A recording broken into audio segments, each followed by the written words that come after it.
खुद सोचिए sir, pandal right side, खुला मैदान, और खुला मैदान तो ज्यादा दूसरी तरफ था जहां पर घटना घटी। वहां पर तो कोई तंबू भी नहीं गड़े हुए थे, वहां पर तो कोई टेंट नहीं लगा हुआ था, और इसी वजह से तो घटना वहां पर इसलिए हुई क्योंकि मैंने तो पहले ही कहा सर, पीछे पीछे बाबा निकले, उनके पीछे भक्तों की भीड़ निकली, वो चरणों की धूल उठाने के लिए, और वो दूसरी तरफ ही, याद है ना आपको, अगले दिन वहीं पर फोरेंसिक टीम जो है वो टूटे हुए मोबाइल, बैग, टोपी, चश्मे इकट्ठा कर रही थी, जो भगदड़ के दौरान वहां पर गिरे थे, जिन्हें छिपाने का काम आयोजकों की तरफ से किया गया था। मुझे मत बताइए सर, मैं गई थी लोकेशन पर, आयोजक क्यों करेंगे? आयोजक कौन थे? ये आरोप लगे ना, कौन? आपके सेवादार, आपके सेवादार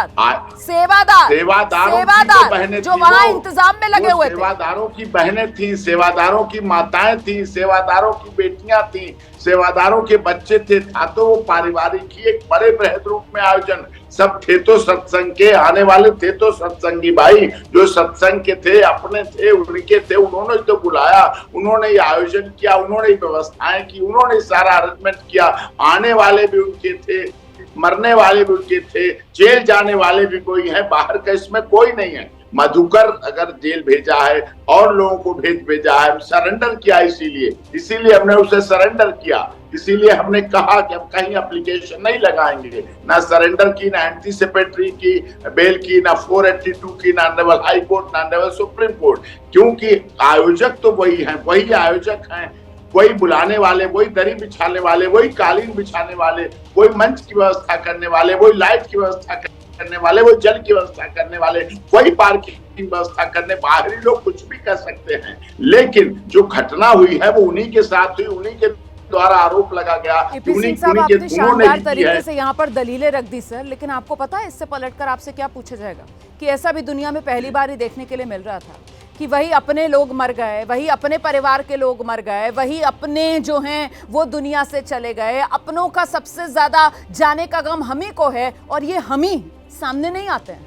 ये बाबा जो हैं अपनों के जाने के बाद, अपने परिवार के लोगों के जाने के बाद सामने नहीं आ पाए, है ना। और वो जिन मधुकर की आप बात कर रहे हैं उनको लेकर भी सर हमने इतनी डिबेट कर ली, हमने इतनी चर्चाएं कर ली, पुलिस की तरफ से 1 लाख रुपए का इनाम उन पर रख दिया गया, उसके बाद वो सामने आ रहे हैं सर।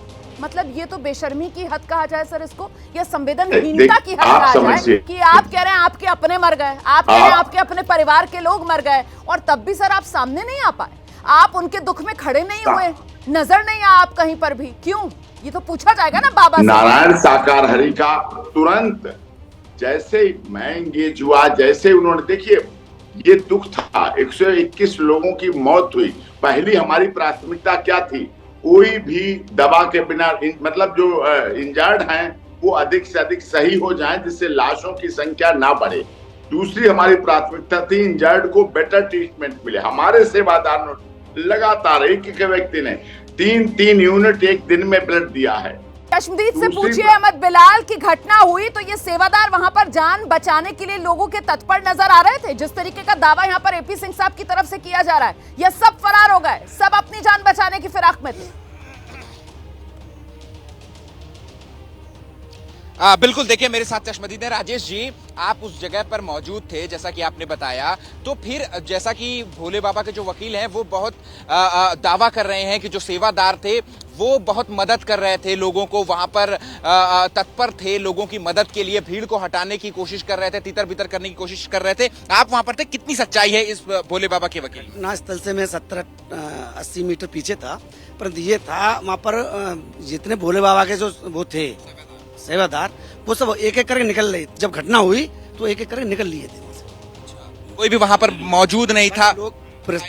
घायलों को सही करने के लोकल पुलिस प्रशासन और लोकल का व्यक्ति लगा।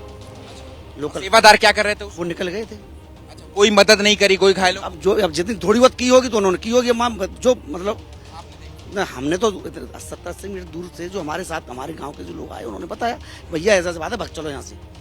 ठीक है, और भी लोग हैं। आप कहां पर मौजूद थे और आपने क्या देखा? सेवादार क्या कर रहे थे जब ये घटना घट रही थी? उस वक्त सेवादार का क्या रोल? सेवादार जो है वहाँ पर 1-2 करके निकल रहे थे। हम जो है 70-75 मीटर की दूरी पर थे, तो वहाँ पे देखा कि ऐसी भगदड़ मची हुई है कि एक दूसरे के ऊपर गिरते हुए जा रहे हैं और भागते हुए निकलते जा रहे हैं। और सेवादार क्या कर रहे थे? सेवादार तो वहाँ पे बहुत ही कम थे, और वो भी कम थे, तो वो भी मतलब अपने दाएं बाएं निकलने की प्रयास कर रहे थे। ये कोशिश कर रहे हैं। सच्चाई तो सुन ठीक रहे है, हैं रुमाना, एपी देखिए सिंह यहाँ साहब, पर ये ये सच्चाई जो आप शहीद सुन है, रहे उनका साफ तौर पे हैं। ऐसा होता है परिवार पर जब मुसीबत का पहाड़ टूटता है तो परिवार के सदस्य ऐसा करते हैं जैसे सेवादार कर रहे थे, कन्नी काट कर निकल रहे कर ही नहीं सकते, यही तो बात है। अपने ये यही तो करते बात है, हैं, क्या कर यही तो सकता बात है सर, यही तो कर क्या रहे थे। कोई अपनी बहन को छोड़ के चला जाएगा? चलेगा क्या है कोई ना अपनी सर, बहन परिवार चलेगा है ना। सत्संग मिलने जुलने भोले वाले बाबा सब लौट कर पहचानने नहीं वाले आए सर, भोले बाबा लौट कर नहीं आए। वो कॉल जो रिकॉर्ड डिटेल्स हैं वो ये बता रही हैं कि भोले बाबा से लगातार संपर्क में थे घटनास्थल से फोन नंबर्स, और उनको जानकारी दी जा रही थी कि ऐसे ऐसे हादसा हो गया है आपके पीछे। पलट कर आ जाते सर अपनों के दुख में मदद करने के लिए, आए तो नहीं भोले बाबा, यू टर्न लेकर आ जाते सर। यहाँ तो जीटी रोड पर आगे बहुत यू टर्न मिलते हैं, आपको भी पता होगा। एक यू टर्न लेने की देरी थी ना, आ जाते वापस। सीसीटीवी में नजर आ रहे हैं सर किस तरीके से गाड़ियां दौड़ाते हुए फर्राते से मौके से एक तरीके से फरारी हो रहे थे, अपनी जान बचा रहे थे, बाबा भी और बाबा के सेवेदार भी। नारायण साकार हरि के पास ना तो कोई मोबाइल है, ना कोई व्हाट्सएप, ना कोई फेसबुक, ना पेज, ना लिंक्डइन, ना ट्विटर, ना इंस्टाग्राम, ना यूट्यूब।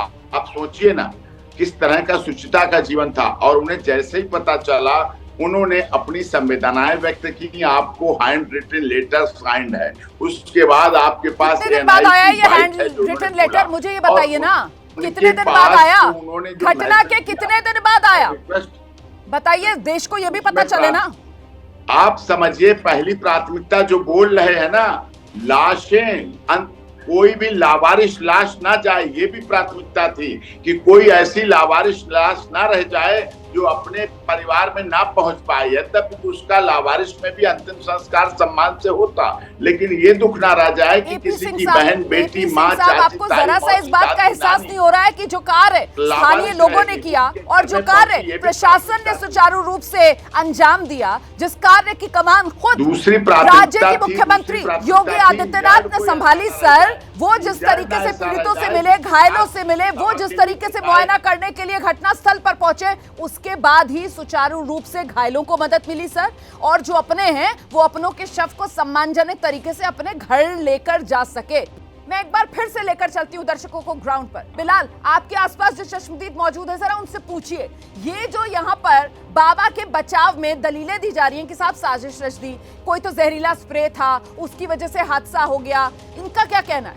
हमने ये देखा बाबा जो कमरा लगा उसके पास पीछे काफी भीड़ आ रही थी, कई कुछ लोग नहरे हुए थे चरणों की रज लेने के लिए, नीचे पीछे से भीड़ आ रही थी, वो धक्का से मारती आ रही, नीचे लोग दबते जा रहे थे। प्रशासन, हम लोग बचाने की कोशिश बहुत कर रहे थे, उनके जो सेवादार थे वो वहाँ से भाग खड़े हुए थे।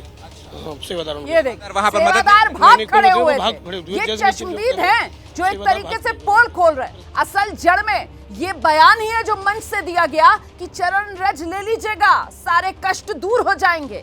ये कभी किसी तरह का बयान नहीं। वहां जो पंडाल से पीछे निकल कर आए वो बैरिकेडेड था, जो रास्ता था रोड पर आ गए, जो गाड़ी से निकल रहे हैं, जो मंच पर जाके सैंडल या जूते पहने हुए हैं, कालीन बिछी हुई है, वहां से गाड़ी से बैठ के निकल गए। किस तरह की चरण रज, किस तरह गाड़ी जा रही है, हाईवे पे रोड है, मंच से ऐलान क्यों किया गया? ये झूठ बोल रहे हैं क्या? ये झूठ बोल रहे हैं यहाँ पर बैठकर जो बोल रहे हैं?